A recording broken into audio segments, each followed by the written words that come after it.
Today, I'm going to give you some examples of what I call middle out thinking, and then I'm going to tie those together. Hopefully you'll see the pattern in the larger way of seeing things and understand that how you tell the story matters.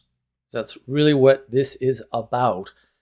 Things like comprehension and sequence and why it makes a difference to how you see the world.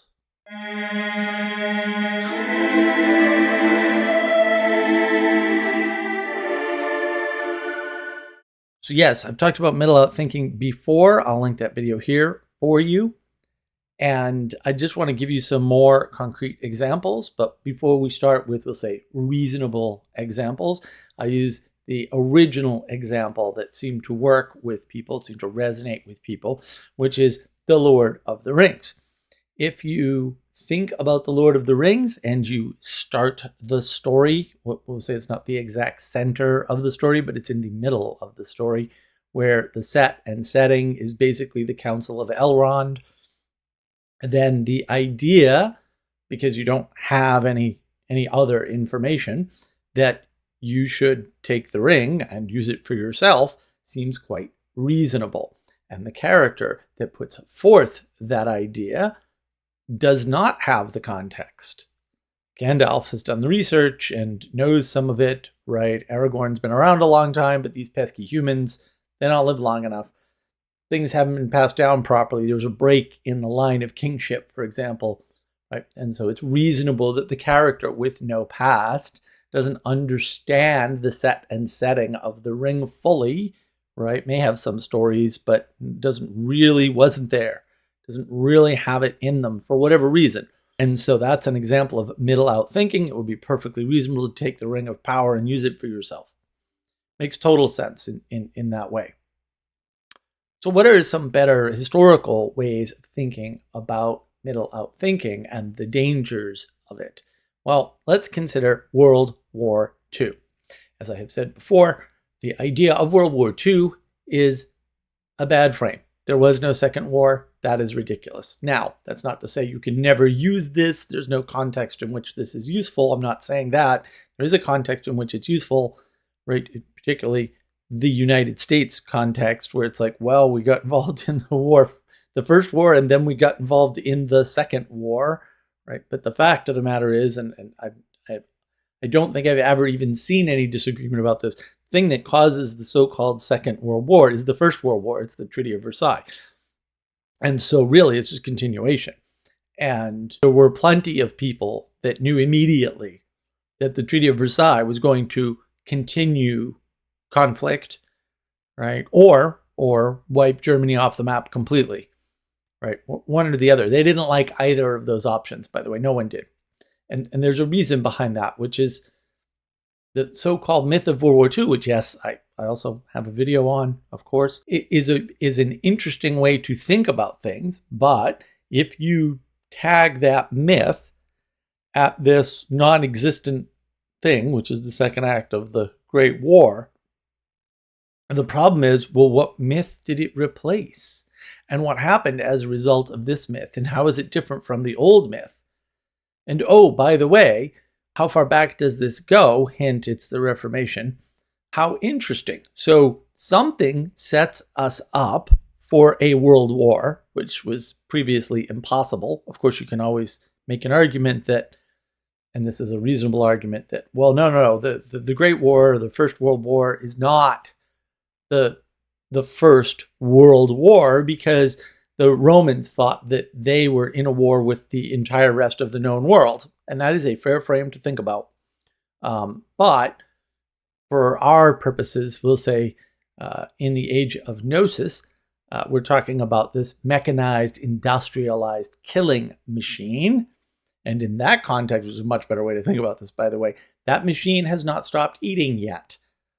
Much like the trouble quieting the guillotines in the French Revolution, the industrialized war machine, which was started in the French Revolution, has not stopped eating yet.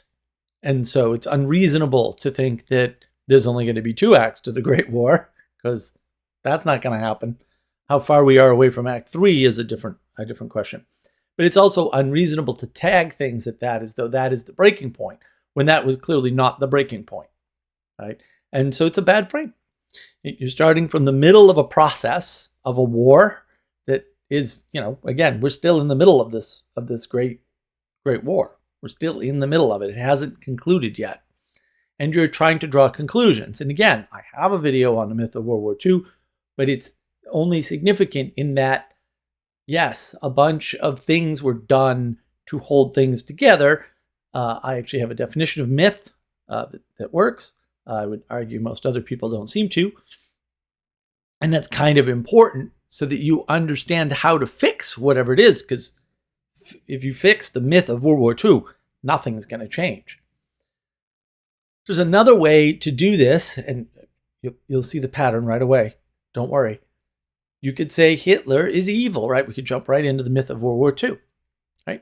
Unfortunately, this ignores all the good things he did first. What set him up to be there? And there is some debate about this, although I think if you debate this, you're a little on the slow side. If it hadn't been Hitler, it would have been somebody else, like for sure. There's no question about it, right? Because what's happening in the Weimar Republic is a mess. All this money's coming in from all these other countries. Wait, what? And being dumped into these projects. And there's a lot of fraud, waste, and abuse, basically. Way back then, this is not a new problem. It's probably not a problem you can get rid of entirely. And what happens is Hitler comes along and fixes all that. And it just so happens that if you build a highway system, it's also useful for military. Right? In fact, anything you dump into a country can be used to the advantage of building and maintaining and executing a military machine. And that's exactly what Hitler does. And we can argue about was that his original intent, because there actually is some question about that.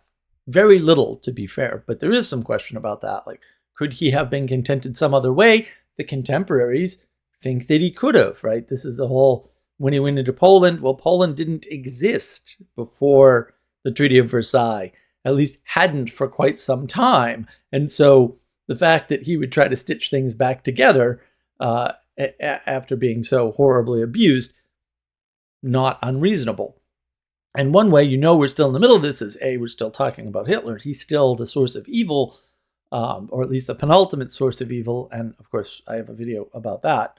And we still think of things in terms of before and after Hitler, right? We're still sitting in this state where we're considering the world before, right? Without properly considering the world before, because Germany was starving because of a bad treaty, which launched, Woodrow Wilson basically quit the League of Nations project that he started as a crazy American idealist, and the League of Nations eventually morphed into the UN. So we're still living we still have the UN. We're still living in the middle of this whole story.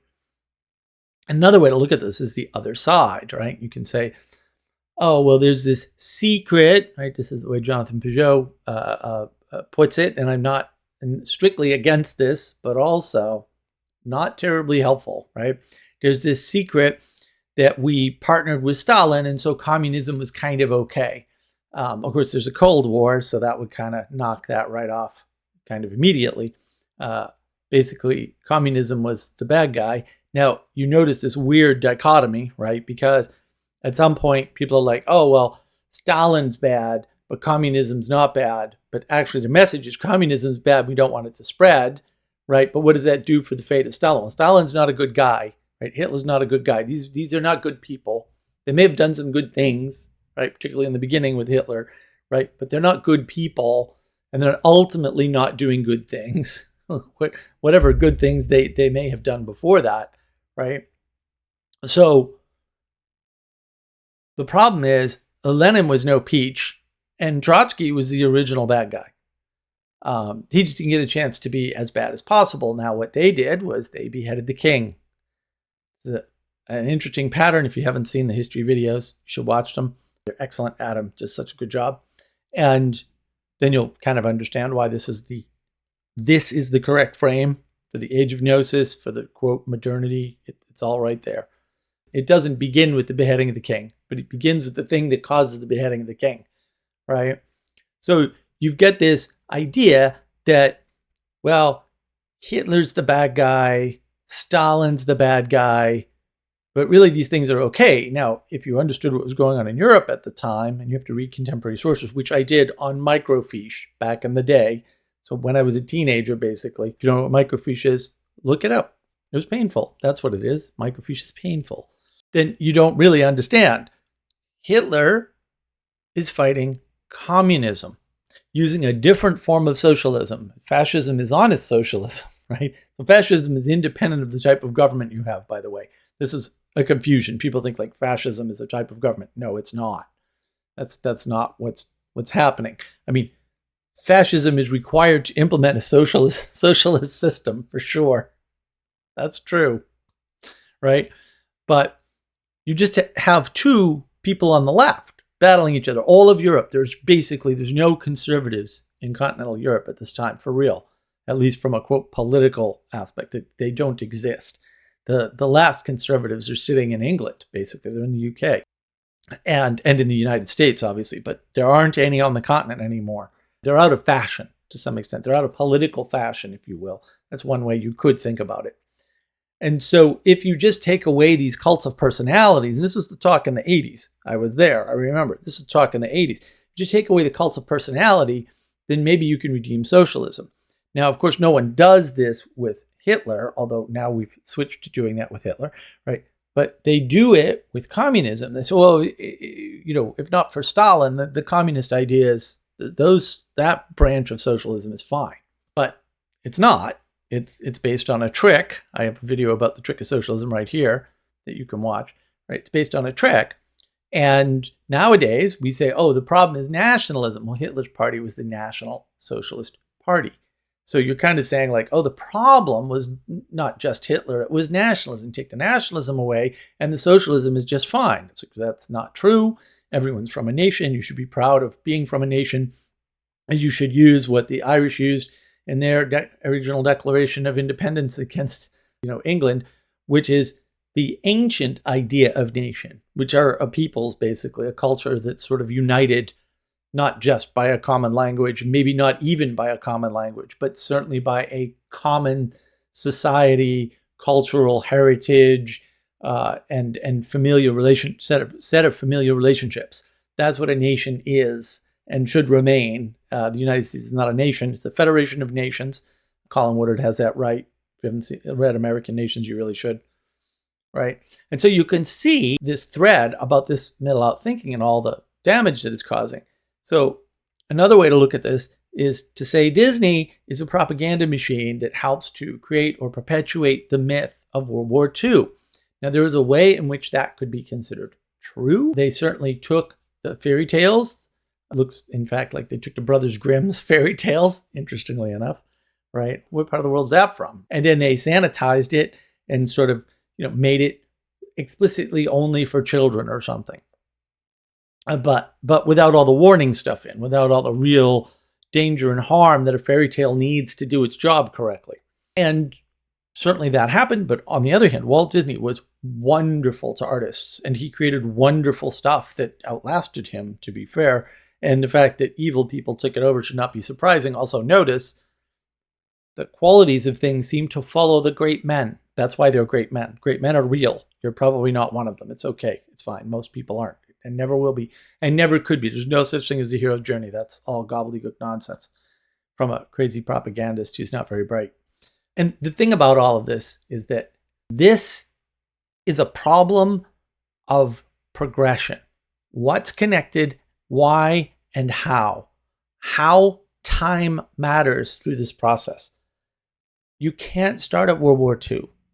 A bunch of things happen as the result of, quote, World War II. I get that. I get there's a real event there that we need to label something. And I'm not opposed to labeling it World War II. But you have to understand that's a progression from the Protestant Reformation onward, where a bunch of changes happened, including changes to war itself. Wars used to be small and limited, and then they weren't. All of a sudden, they're global. All of a sudden, we need to protect this thing called Germany, which didn't exist during the Reformation. was part of there were countries that were part of the Holy Roman Empire in that region, and they had their own individual names, by the way, but there was no Germany. There was a Germanic language, right? There's no Germany until Otto von Bismarck in the mid-1800s, and then we're protecting that legacy for some weird reason. I'll leave it to the listener to figure out what that reason might be. If you don't understand that progression, however, you don't know how to address the problems that seem to stem from this second half of the Great War. That's not where the problems came from at all. That's one set of manifestations, and it's actually a struggle to normalize and get rid of war. There was a previous struggle. There were the wars of religion. We did the same thing there, by the way, right? Where we came up with a bunch of myths, right, to hold the societies together, at least in the short term, and it worked for quite some time, by the way. So fair enough. But there's all of this that's happening, and there's a maturation over time that matters. So not only is there a sequence and a beginning point, everything that's not that beginning point is in the middle, by the way, because we're not at the end. The end hasn't happened yet. That's how past, present, future work, in case anyone's confused, because there are people out there who are confused about this, believe me. And so we're in the middle of these things. There's a maturation, right? So there's a bunch of changes from the first act of the Great War to the second act of the Great War, but it's a continuation of the same thing, right? And the fact that a bunch of technologies have been adopted from Germany, which is a fake country that should not exist for various reasons, it might be sacrilege to break up the Holy Roman Empire. Who knows? Right? Is interesting. It's interesting that all of our technology, with the possible exception of transistors, but also they did have a patent for transistors. They just never made them and made them. We did. We're using all their technology, all of it. Nuclear power, rockets, pretty much anything you can think of, really. All the cryptography, that all stemmed from Germany. We are not living in the West on, quote, Western technology. We're living on, quote, German technology. That's kind of important to know. And if you don't understand this progression, if you don't understand what's connected and why it's important, and how time and maturation intersect with those, then you're not going to be able to address things like the, quote, meaning crisis, or more to the point, the intimacy crisis, this loss of quality relationship. That's what causes the meaning crisis. You're not going to be able to address it if you go back to World War II or World War I. It's not going to work. Again, I'm not saying they're invalid labels from all possible perspectives or anything crazy, but also their perspectives are very limited because there's something else going on underneath all of this. Something in a very, very large frame. We nowadays, unfortunately, because the language changed at exactly the time I'm talking about, we nowadays talk about that as the religious frame, which is a ridiculous term that the medievals didn't have because you didn't need, because everybody already knew the highest frame is that frame. Whatever frame is your highest frame is that frame, right? If you believe you do not have a religion, one will be provided to you without your knowledge or consent. There's a reason why I say that. It's not merely the religion of the day, although it is also the religion of the day. An excellent book, by the way. St. Mary Press. This is an important thing to understand. We can't do this middle out thinking thing and get to a solution to a problem. Right? We have to have a proper understanding of the problem first before we can address it. And the problem for me is certainly, at least secondarily, the meaning crisis. Again, I think the meaning crisis is caused by the intimacy crisis. So we're never going to get there if we're worried about the myth of World War II. Now, obviously, I've done a video on this. Myth of World War II. It's a very useful frame for understanding a bunch of things. They may not be the things that everybody thinks they are. And they are important. Like, we should definitely understand, like, oh, this is what people have been fed. The problem is maybe everybody shouldn't be exposed to that understanding because maybe they will misuse it. Right. Or maybe they'll understand, enough to be dangerous, but not enough to be good and useful at the same time. And so this is what makes middle-out thinking dangerous. You think you've gained some advantage by understanding that there is a myth of World War II, and that's like psyoped or manipulated a bunch of people in some way to act a certain way or be a certain way or do a certain set of things. And while that may be true because that's the middle of the story, well, what myth was holding us together before World War II?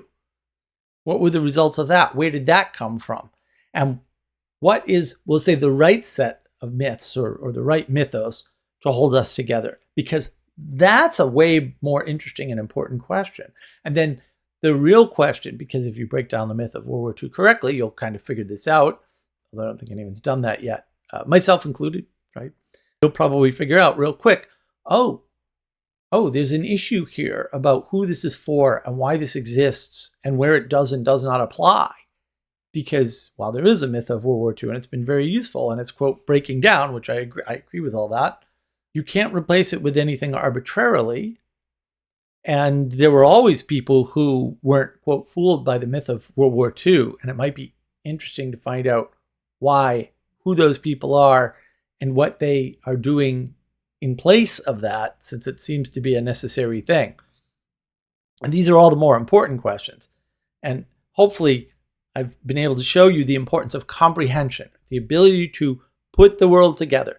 I hate to say it this way, but for a certain level of intelligence, it should have been obvious that there was a myth of World War II and that something was breaking down.